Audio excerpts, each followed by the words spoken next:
गुरुजी सादर प्रणाम। हाँ, आपको लाखों करोड़ों लोग सुनते हैं। आज मुझे भी सुनने का मौका मिला और देखा यहाँ पे कि आपसे ज़्यादा अनुभवी और आपसे बड़े उम्र के लोग यहाँ पे बैठे हैं। तो आपने अपने आप को ऐसा क्या तोहफा दिया कि आज आप स्टेज पे बैठे हैं और हम सब आपको सुन रहे हैं?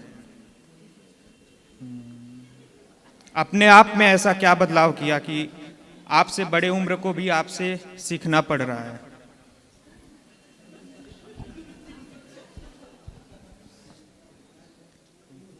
देखो, हमने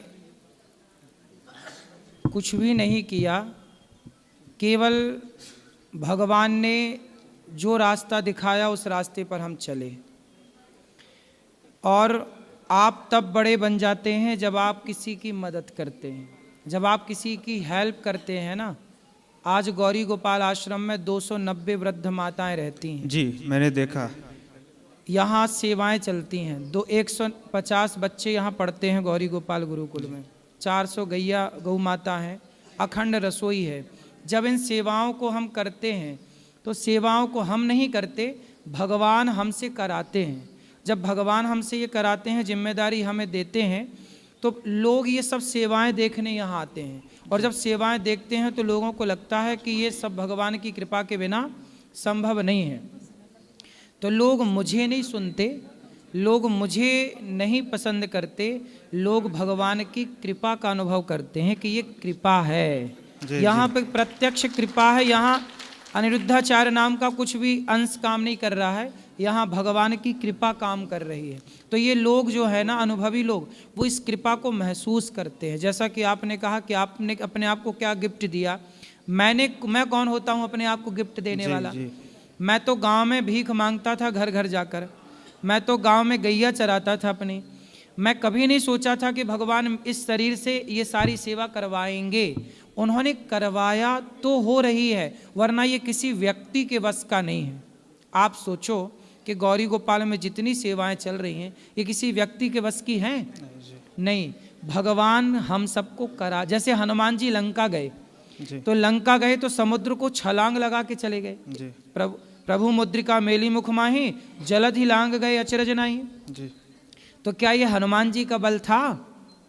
ये शक्ति हनुमान जी की नहीं थी। ये भगवान ने हनुमान जी को शक्ति अपनी दी कि लंका जाओ। अंगद जी गए, पांव जमा दिया लंका में, कोई हिलाने वाला नहीं मिला। ये अंगद की ताकत थी क्या? अंगद की क्या ताकत थी? भगवान ने शक्ति दी। यदि ये दास अनिरुद्ध कुछ कर रहा है, आप कुछ कर रहे हैं, तो ये आपकी शक्ति नहीं है। भगवान आपको किसी विशेष कार्य के लिए अपनी शक्ति दे देते हैं। समय समय पर भगवान अपना अंश, अपना सब कुछ देते हैं और करते हैं। करने वाले वही हैं। करते हो तुम कन्हैया, मेरा नाम हो रहा है, बस इतनी सी बात। अच्छा, आप जब धर्म पे बात करते हैं तो बहुत सारे ऐसे विचार होते हैं, ऐसे मैसेजेज होते हैं जो समाज के हर वर्ग और हर धर्म को उसे अपनाना चाहिए, स्वीकार करना चाहिए। तो आप क्या चाहते हैं कि आपका जो मैसेज है, जो विचार है, वो किसी एक धर्म तक सीमित रहे, या वो किसी भी धर्म के लोग, किसी भी वर्ग के लोग उसे अपना सकते हैं? देखो, जो हमारा सनातन धर्म है ना जी, वो इतना विशाल है कि वो कहता है वसुधैव कुटुंबकम। जी। हमारा धर्म कहता है कि सर्वे भवन्तु सुखिनः, सर्वे सन्तु निरामया। हम ये नहीं कहते कि मैं सुखी रहूं या आप सुखी रहे, हम कहते हैं सर्वे भवन्तु। America, London, Japan, Paris, Hindu, मुस्लिम, ईसाई, यहूदी, पारसी, सारे लोग सुखी रहें। हम लोग कहते हैं विश्व का कल्याण हो। हम सनातनी इसलिए तो विश्व गुरु रहा है, हम सबका भला सोचते हैं, अपना भला नहीं सोचते। हम तो अपनी रोटियां भी, राजा रंती देव ने अपनी रोटियां खिसका दी एक भूखे को, चांडाल को, भैया तू खा ले, मैं भले नहीं खाया। लगभग महीनों से भूखे थे राजा रंती देव, लेकिन महीनों की भूख होने पर भी अपनी रोटी खिसका दी। ये है विचारधारा हम सनातनियों की। हम लोग गुलाल लगाते हैं आपको, हम आपको दीपक जला करके मिठाई खिलाते हैं, लेकिन हम कभी किसी की त्योहार तीज में हत्या नहीं करते कि बकरे की गर्दन पे हम तलवार चला दें। यही तो हिंदू है, सनातन है।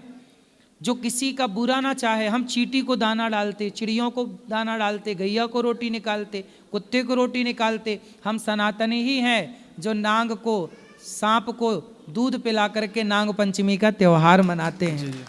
हम सनातनी सीमित नहीं है, गीता सबके लिए है। गीता का जो सेंटेंस है, गीता का जो शब्दावली है, श्लोक है कि सर्व कर्मण्यवाधिकारस्ते माँ फलेषु कदाचन, तू कर्म कर, ये लाइन पूरी दुनिया फॉलो करती है। जी जी हमारे सदग्रंथ पर आज बड़े बड़े वैज्ञानिक रिसर्च कर रहे हैं कि नहीं? जी जी वेदों पर रिसर्च हो रही जी। है, अन्य किसी धर्म ग्रंथ पर, किसी और मजहब पंथ के धर्म ग्रंथ पर नहीं हो रही है। तो हम ना सबके लिए छाती फैलाए बैठे, भाई आओ हम सबको गले लगाने को तैयार हैं। जी जी फिर हम सनातनी लोग हैं ना, हमने मोहम्मद गौरी को भी 17 बार क्षमा किया है। जी हमने 17 बार उसे मौका दिया है, लेकिन उसने एक पकड़ा तो एक बार भी मौका जी नहीं दिया। इतनी बड़ी छाती है, इतना बड़ा दिल है हम सनातनियों का।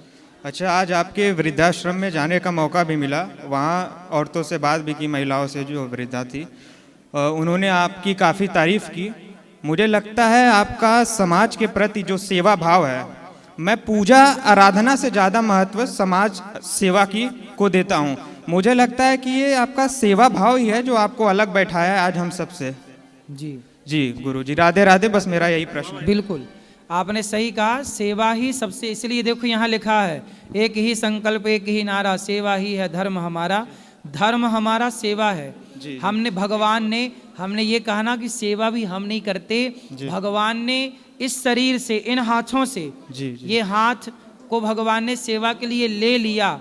देखो हाथ तो सबके हैं, जी पर भगवान ने इन्हीं हाथों को सेवा के लिए चुना, तो ये भी तो ईश्वर की कृपा है ना। जी गुरु तो जी। भगवान ने हमें सेवा में जोड़ा है, लगाया है, ये ईश्वर की कृपा है कि इन हाथों से सेवा करने का मौका मिल जी रहा गुरु है। जी, राधे राधे गुरु जी। राधे राधे गुरुजी। जी मेरा लड़का है 10 साल का, तो वो ना थोड़ा सा याददाश्त उसकी कमजोर है, तो उसके लिए क्या करना चाहिए? डॉक्टर को दिखाओ। नहीं मतलब वैसे तो सही है, थोड़ा बहुत भूल जाता है, जैसे भूल जाता है, हाँ जैसे बात कोई करे तो भूल जाता था। कोई बात नहीं, आप उसको थोड़ा योग कराओ। कहाँ है बच्चा? घर पे है। तो ज़्यादा भूलता है कि थोड़ा थोड़ा? थोड़ा बहुत। तो योग करेगा ना, ठीक हो जाएगा। वो ना मतलब माना हुआ, मतलब मांगा था ना तो दिया था बहुत। उसको योग कराओ, शीर्षासन कराओ, अंकुरित अनाज खवाया करो ज़्यादा। अच्छा गुरुजी। और ना मेरे सपने में जो उज्जैन नगरी वाले बाबा है ना, भोले बाबा, वो आते हैं सपने में। हाँ अच्छा है, अच्छा है, माता रानी आती हैं स्वप्न में भगवान का आना। चलो राधे राधे। अब जो सवाल होंगे ना आपके कल पूछ लेना। आज के लिए इतना ही। सबको जय श्रीमन नारायण, जय श्री कृष्णा। कल भी होगी।